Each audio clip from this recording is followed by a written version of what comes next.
자, 운영 규정 두 번째 시간입니다. 지금 시간은 이제 일반 관리와 이제 운영 관리에 관련된 부분인데요. 운영 관리, 일반 관리 부분은 문서 관리, 차량 운행, 이용료 징수, 사회교육 강사 관리 규정, 대강 규정, 직원 교육 및 학교 진학 운영 규정, 또 인양 관리 규정에 관련된 내용이 들어가고요.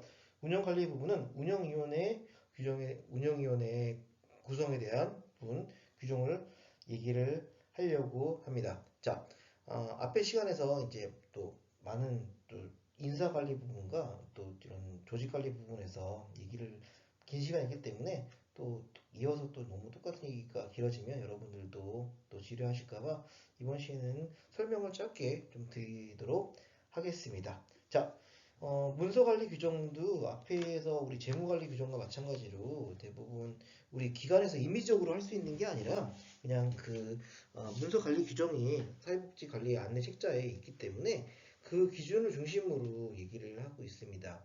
자, 보시면 문서 관리 규정에 이제 보시게 되면 그 대부분 지부 앞에 총칙이 나와 있고요. 대부분 어떻게 문서 관리를 할지에 대한 세부적인 내용들이 나옵니다. 근데 사실은 문서 관리 규정이 그냥 중요한 의미를 갖고 있는 게 의사들이 우리가 처방을 내리면서 차트를 작성하듯이 우리 사회복사들이 이제 상담을 하고 서비스를 진행하는 과정에서 기록은 굉장히 중요합니다. 만약에 서비스가 제대로 이루어지지 못한다는 근거를 제시할 때는 이런 상담일지라든지 이런 어떤 문서 이런 것들이 대부분 서비스 관리 기록지가 어떤 우리에 대한 어떤 과실에 대한 책임의 근거가 되기 때문에 또 사회복사가 또 이런 기록에 대한 부분들은 우리가 학교 다닐 때도 굉장히 중요시해서 배우는 부분이고요. 현장에서도 이런 부분들을 굉장히 문서 작성과 관리 부분을 굉장히 중요한 의미로 보고 있는 것입니다. 자, 그런 부분에서 문서 처리 원칙은 뭐 즉일 처리의 원칙, 그러니까 뭐꼭 즉일 빨리 신속 처리의 원칙이라고 이제 앞에 텍스트에 배웠지만 이제 웬만하면 본인이 했던 업무, 상담, 어떤 그런 수행에서는 그날 처리를 하는 원칙으로 자체적으로 정해놓은 겁니다. 그리고 본인이 한 것들은 책임을 지고 정확하게 처리를 해야 된다. 그리고 또 규정에 적합한 원칙으로 해서 문서 관리를 해야 된다는 것들을 얘기를 하고 있는 것입니다. 이런 원칙으로 문서 관리 규정에 대한 얘기들을 계속 이어가려고 합니다. 자, 그래서 이제 이런 규정들은 이제 문서 취급자가 이제 직무는 이제 두고 있는데 다음 각호와 이제 각호에서 이제 설명을 하겠습니다. 자, 문서의 술박할 처리, 그다음 정당한 결제권자의 결제 여부를 확인하고 대부분 복지관에서는 총무과가 담당하겠죠. 타 부서와의 관계 관련 여부를 확인을 하고 그다음에 정길 구분의 착오 여부가 있는지를 확인을 하고 문서 처리 기한의 경과 여부를 확인하고 또 문서의 분류 종류 및 보관에 관련된 사항들을 예, 정리하고 또한 기타 문서의 취급 관리에 대해서 이제 필요한 사항에 대해서 이제 업무 수행을 진행을 합니다. 자, 그리고 문서 종류는 기밀 문서, 중요 문서, 그다음에 일반 문서로 정해져서 관리를 하게 되는 것입니다. 거기에 따라서 이제 문서 보존 연한도 달라지게 되겠죠. 그래서 이제 문서의 작성은 이제 정해진 용지에 나름대로 얘기를 하고 어떤 사용하는 기호는 통일되어 뭐 각 기관마다 융통성 있게 운영 규정에 정해진 바로 하는 게 아니라 정해진 어떤 공적인 문서이기 때문에 공문서 양식에 맞게끔 숫자, 연호, 날짜 같은 것도 시분 여러 가지 시와 뭐 분 그런 어떤 그런 시간과 이런 것들은 정확하게 기입을 하는 원칙을 하고 있고 또 여러 가지 글씨체라든지 그런 것들도 정확하게 구분을 해서 볼 수 있겠습니다. 뭐 앞에서 내용에서 본 것처럼 이제 항목의 구분, 그다음에 첫째 항목은 뭐 아라비아 숫자 1, 2, 3, 그다음에 둘째 항목은 가나다, 그다음에 세 번째는 뭐 양가로, 네 번째 항목은 뭐 양가로 가나다. 그런 식으로 이제 진행하는 것들을 이제 통일해서 운영하고 있습니다. 세부적인 이 문서 관리 부분도 대부분 앞에서 내용들을 정리했기 때문에 뭐 세부적으로 진행할 부분 없을 것 같습니다. 또한 문서가 어떻게 구성되어 있고 또 수신 기간을 어떻게 표시를 하고 제목을 어떻게 표시를 하는 거 앞에서 설명을 드렸죠. 그리고 기형을 어떻게 작성을 하고 또한 이제 어떤 형태로 해서 어떤 결제 루트를 통해서 진행하는지라는 부분들을 앞에서 다 설명드렸습니다. 또 정결에 대한 부분들은 또 그 앞에 운영위원회 위임 정결에 관한 사항 때 설명을 드렸던 내용입니다.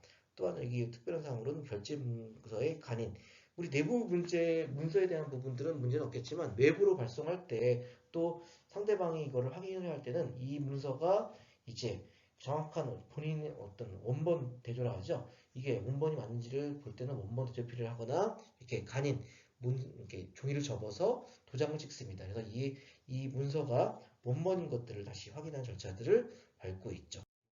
대부분 문서 보관의 어떤 문서 규정의 공통적인 내용이라고 볼 수 있겠습니다. 또 문서의 접수 및 등록, 또 국무 부서가 또 어디서 이거를 전문적으로 관리하고 할지에 대한 부분들을 얘기를 하고 있습니다. 자, 그다음에 문서의 심사 및 시행, 그다음에 이제 대부분 이제 문과에는 내부 문서 때 이제 관인을 이제 찍어서 내보내는데 이제 업무 연락 같은 경우는 관이 생략되어 있고 하기 때문에 어떤 경우는 관이 생략해서 이제 이렇게 그 보냈는지 그다음에 이제 또 관인을 직접 찍지 않고 이제 인쇄돼 있는 관인을 사용하는 경우도 있습니다. 그러니까 옛날에 임금이 사용하는 이제 옥세라고 하는 거죠, 있죠? 그렇죠? 기관의 대표자가 이제 갖고 있고 이거를 이제 대부분 직접 기관장이 찍지 않기 때문에 총무부서에서 이거를 이제 결제가 되게 되면 이걸 확인해서 그런 관인을 찍어서 이제 하게 되는데 이거를 또 문서에서 이제 남들로 메일로 보낼 때는 찍어서 보낼 수 없기 때문에 스캔해서 보내는 경우가 있고 이거를 인쇄물로 되어 있는 관인을 사용하는 것들도 있는데 이런 것들을 어떻게 사용할지에 대한 부분들을 여기서 내용들을 하고 있습니다. 또 문서 편찬을 어떻게 할지에 대한 부분들 또 보관을 또 어떻게 할지에 대한 부분들을 얘기를 하고 있는 겁니다.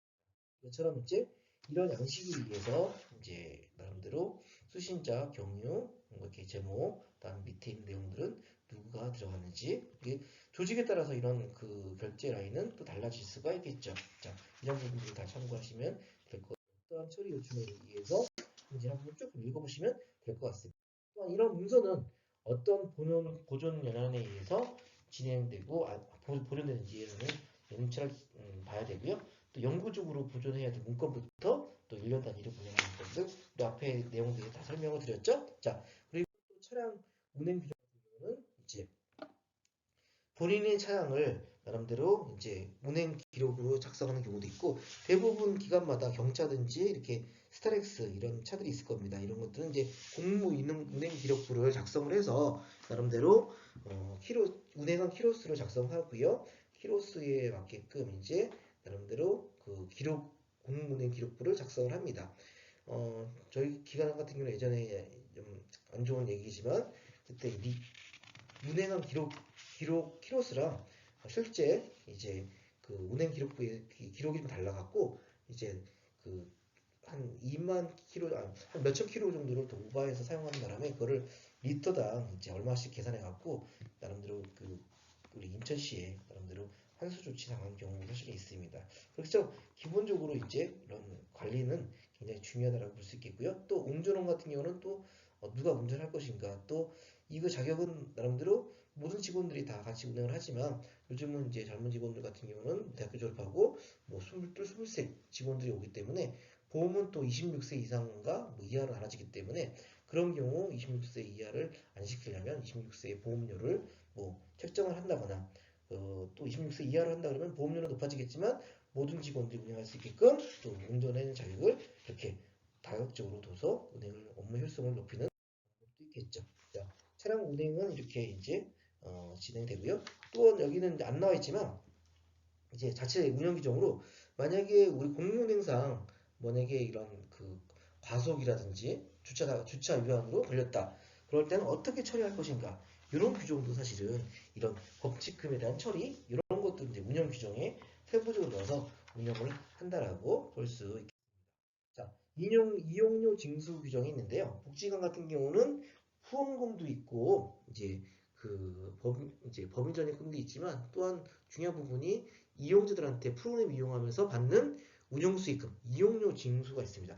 이걸 어떻게 할지에 대한 부분들을 또 이제 얘기를 하고 있는 거죠. 자, 그래서 어떤 규정에 의해서 이제 그렇게 이용료를 받고 어떤 경우에 또 감면을 해줄 것인가? 국민기초생활보장법에 의해서 수급자에 대해서는 이용료를 면제한다. 차상위 계층은 뭐 반만 받는다. 뭐 그런 식으로 이제 자체 운영 규정을 이제 두고 있고, 또 만약에 환불할 때는 어떤 규정에 의해서 환불할 것인가에 대한 부분들도 내용에 담아야겠죠. 그래서 이런 이용료 징수에 대한 부분들을 담고 있습니다. 환수할 때는 이제 어떠한 양식에 의해서, 어떤 서류에 의해서, 어떤 그 근거에 의해서 지출하지 않은 부분을 정확하게 내시를 하고 있다라고 볼 수 있겠습니다. 그리고 사회교육 강사 관리 규정. 이게 뭐냐면 이제 사회교육 프로그램, 만약에 이제 그 노인복지와 같은 경우는 뭐 서해교실에 뭐 강사들이 있으면 서해 강사들한테 어떤 강사료로 어떻게 어느 날짜에 지급할 것인가, 이런 부분이 사회교육 강사 관리 규정이라고 볼 수 있겠는데요.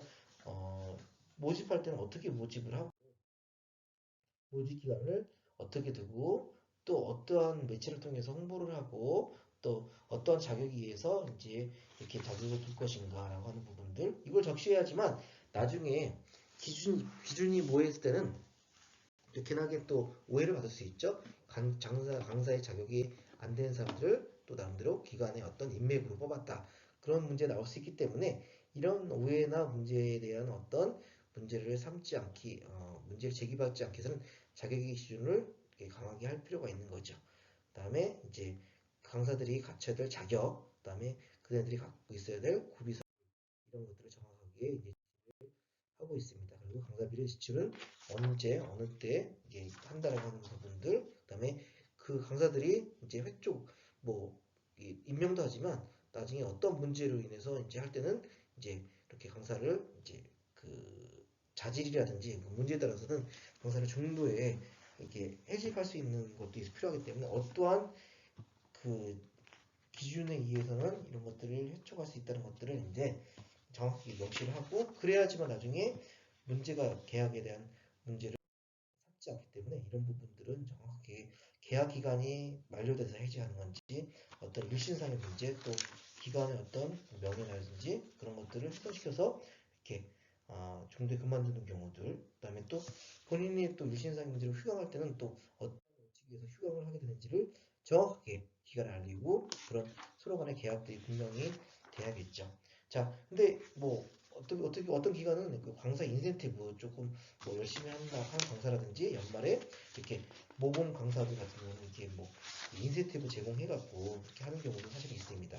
그래서 요즘 이렇게 코로나 사태로 인해서 그 복지관 직원들 같은 경우는 이제 휴관을 했지만 대부분 이제 월급은 급여는 이제 100% 정상적으로 나갑니다. 하지만 이제 그 저희 또 복지관에서 이제 그 피아노 강사로 일을 하고 있는데, 사실은 우리 피아노 강사다 보니까 그 수강생들이 복지관 이용하지 못하니까 사실은 이제 사회교육 강사료를 지급받지 못하고 있죠. 근데 얼마 전에 어떤 복지관의 관장님을 만났는데, 사실은 그 생계를 중심으로 하는 강사들도 있다 보니까 사실은 그 근로기준법이라든지 문제가 되지 않으면 뭐 급여의 한 70%를 뭐 50% 정도를 지급할 수 있는 뭐 원칙을 세워서 지급을 했다라고 하는 그 제가 얘기를 들었거든요. 이제 그런 부분처럼 기관이 어떤 운영 규정을 잘 세워놓게 되면 운영의 어떤 큰 법적인 테두리 안에서 문제가 되지 않는다면 그런 강사들의 어떤 그런 그 어떤 문제, 어떤 생계적인 문제도 해결할 수 있게끔 되고,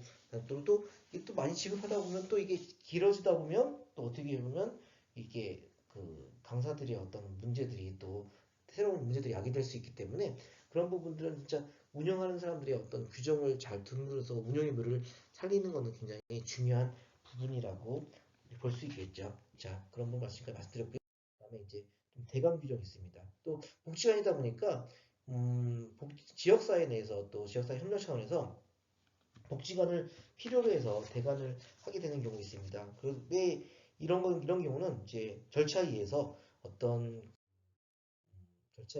신청서를 제출하고 심의를 통하고 승인을 통보를 해주고 대관을 사용하게 되는데, 할 때 이제 그 뭐 비용들을 수납을 받는다라든지 그런 과정을 통해서 나름대로 이제 이런 절차에 의해서 하게 되고, 나중에 그 대하는 과정에서 또한 뭐 어떤 비품의 기물의 파손이 있을 때는 어떻게 책임을 지고 배상할 것인지에 대한 부분들을 정확하게 해야지만 나중에 이제 좋은 뜻으로 빌려줬다가 또 나중에 또 이런 것들로 인해서 문제가 돼서 또 다음에 안 빌려주고 또 그렇게 되다 보면 또 이제 지역사회에 또 이렇게 그런 그 민심을 또 있기 때문에 그런 부분에서는 어떤 정확한 규정에 의해서 계약을 하고 운영을 하는 게 중요하다는 것들을 말씀드립니다. 이런 신청서에 의해서 하고 운영한다는 거. 그리고 이제 직원 직무 교육도 이제 세부적으로 이제 두고 있는데 자체 교육들을 그렇게 이제 진행을 하고 이제 한다. 그리고 이제 직원들한테 이제 1년에 얼만큼 이제 교육이 있을 때 개인적으로 이제 교육비를 지원을 한다. 만약 업무와 관련된 거면 얼마, 또 자기 발전을 위해서 이제 그 업무 관련되지 않는 자기 발전을 위해서 교육을 받는다. 그러면 1년에 얼마. 그런 식으로 이제 각 기관별로 이렇게 정해 놓습니다. 그래서 이제 복리후생이 잘 돼 있는 것 같은 경우는 이런 직원의 교육에 관련된 것들에 대한 어떤 지원들이 또 많이 있고요. 또한 그 저희 같은 경우도 그렇지만 대학원을 많이 진학하게 됩니다. 사회복지과를 졸업하고 이제 들어왔지만 이제 대학원에 진입한다거나 할 때 이제 그런 시간에 대한 그 시간이라든지 우리 경비에 대해서 얼마큼 또 지원을 해주느냐 그것도 굉장히 복지관별로 굉장히 또 중요한 몫을 차지하고 있는데요. 뭐 이 복지관 같은 경우는 뭐 대학원 때문에 1시간씩 늘 일찍 들어갔다고 하면 주 3일 정도 일찍 공부하러 갔다고 하게 될 때는 이제 전체 휴가에서 3일 정도를 제외를 하는 형태로 해서 이제 이렇게 휴가를 제외하고 왜냐면 이게 남아있는 기존에 있는 직원들과 형평성을 또 지켜야 되니까 또 1시간을 다 그냥 자기 발전을 위해서 해준다 그러면 또 다른 직원들과 형평성의 부분이 있기 때문에 이거를 전체적으로 시간만큼 다 제하지는 않고 나름대로 이거를 조금 어느 정도 형평성 있게 좀 자기 발전에 기회를 삼아서 이제 해주는 차원에서 이제 또 그 남아있는 직원들과 우리 기존에 있는 직원들과 형평성과 어떤 사기 진작에 미해가 되지 않는 선에서 이렇게 효율적으로 운영 규정을 둬야지만 규정에서 둬야지만 문제가 되지 않는다고 하는 겁니다. 아까 말씀드렸듯이 그 기관의 어떤 대표적인 도장이라는 인장 어떻게 관리할 것인지 관리 책임자가 누구며 대리인이 누구며 이런 것들을 어떻게 관리할 것인지 세부적으로 이제 잘 진행을 해야지만 나중에 말씀드리고 이 인장 등록대장을 하는 이유는 뭐냐면 이게 원본 인장이냐 만약에 잘못하게 되면 임의적으로 직원이 이런 인장을 잘못 만들어 갖고 이제 그 공문수상에 하게 되면 나중에 이제 이게 문제가 됐을 때 등록수장에 원본이 아니면 우리 기관 책임을 안 지게 되겠지만 이게 없다 그러면 이게 기관에서도 책임을 질 부분이 생기기 때문에 기본적으로 인장을 갖고 있으면 이거를 찍어 놓고 실제적으로 이게 원본이라는 것들을 이제 대조할 수 있는 기본적인 서류가 필요하겠죠. 그래서 인장 등록증이 필요한 겁니다. 자, 마지막으로 이제 운영 규정에 관련된 입니다. 자, 사회복지사업법으로 이제 각 그 사회복지시설들은 이제 운영위원회를 두게끔 되어 있고 모든 예산과 또 그 사업에 대해서 이제 그 심의와 자문을 할 수 있는 자격을 두고 있습니다. 그래서 복지관 같은 경우는 뭐 시설 이용자자 대표, 그다음에 보호자 대표, 시설 종사자자 대표, 그다음에 담당 공무원, 뭐 후원자, 뭐 이렇게 공익단체에서 추천한 사람 여러 가지 이제 자격 기준을 두고 운영위원회를 구성을 합니다. 하면서 이제 그 기능들은 기본적으로 사업 전반적인 내용에 대해서 이제 여러 가지 얘기들을 나누게 되고 심의와 자문을 이제 받게 됩니다. 그래서 이제 임기를 어떻게 두게 되는지를 얘기를 하고 있고요. 그다음 회의는 어느 때마다 이제 분기별로 소집이 돼서 운영이 되고 있죠. 이제 운영 원칙은 뭐 가반수 원칙, 뭐 개원은 이제 뭐 가반수 이제 제적의 가반수 이상 출석이라든지 그런 운영을 정해놓고 운영을 하게 되는 것입니다. 자, 지금까지 이렇게 이제 운영 규정에 대한 부분들을 이제 2시간에 걸쳐서 설명을 드렸습니다.